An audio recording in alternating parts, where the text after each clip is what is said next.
त्रिभुज या त्रिकोण कई मायनों में इस अस्तित्व में एक मौलिक आकार है। Integrated form is a triangle. सबसे एकीकृत स्वरूप एक त्रिभुज का है। कंक्रीट और स्टील और इस तरह की सभी चीजों के आने से पहले मेरे ख्याल से खासकर अमेरिका में किसी भी घर में आज भी त्रिकोणीय छत है ना? भारत में हम सपाट छतें बनाने लगे हैं क्योंकि हम कंक्रीट की छतों का इस्तेमाल करते हैं और भारत के मौसम के लिए एक सपाट छत ठीक है।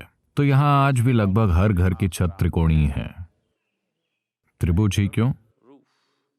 त्रिभुज ही क्यों?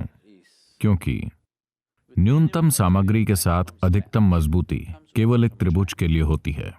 अगर आपको उसी मजबूती वाला कोई दूसरा आकार बनाना है तो आपको कहीं अधिक सामग्री लगानी होगी। इस्तेमाल की जाने वाली सामग्री की मजबूती को भी बढ़ाना होगा। लेकिन एक त्रिभुज के आकार में बहुत कम सामग्री से आप अधिकतम मजबूती प्राप्त कर सकते हैं।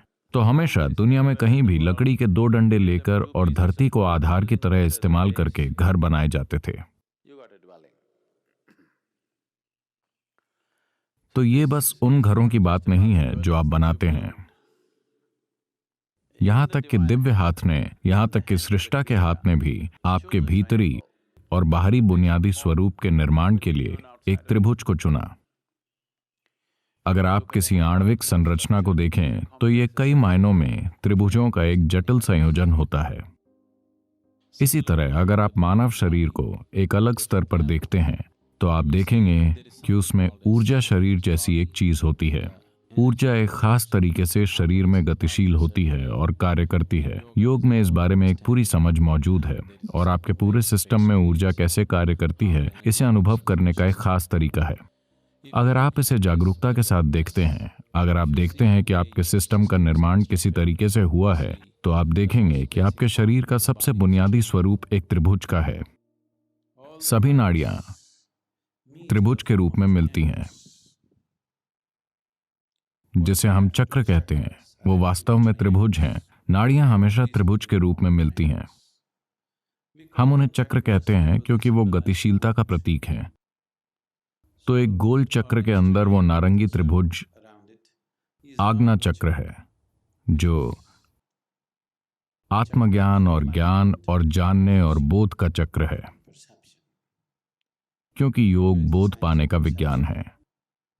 योग चरम बोध का विज्ञान है। तो ईशा योग चरम बोध के प्रतीक एक चक्र में नारंगी त्रिभुज का इस्तेमाल करता है। और अगर आपने यंत्र देखे हो तो दक्षिण भारत में बहुत से यंत्र हैं। क्या आपने देखे? श्री चक्र और उस तरह की चीजें। यंत्र का मतलब है एक ऊर्जा रूप। अगर आप कुछ विशेष रूपों का निर्माण करते हैं तो उनमें कुछ खास ऊर्जा होती है। वो कुछ खास मात्रा में ऊर्जा धारण कर सकते हैं। सभी यंत्र हमेशा त्रिभुज से बनाए जाते हैं। वो त्रिभुजों की जटिल संरचनाएं होते हैं क्योंकि आपके शरीर की ऊर्जा प्रणाली इस तरह से बनी है। कई मायनों में अस्तित्व के मूलभूत पहलू इसी तरह से बने हैं। That's why the triangle. इसीलिए त्रिभुज है।